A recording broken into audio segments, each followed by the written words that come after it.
gün düşer akşam, qaralır səma.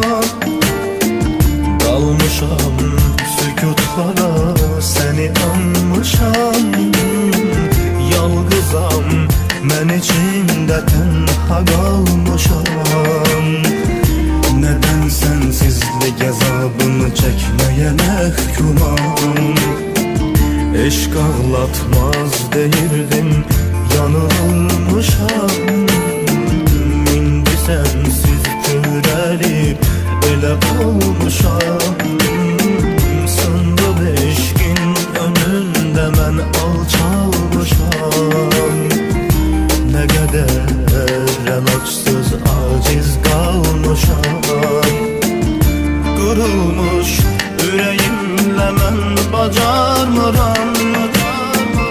Çıxar bu dərd canımdan, bir gün inanmıram.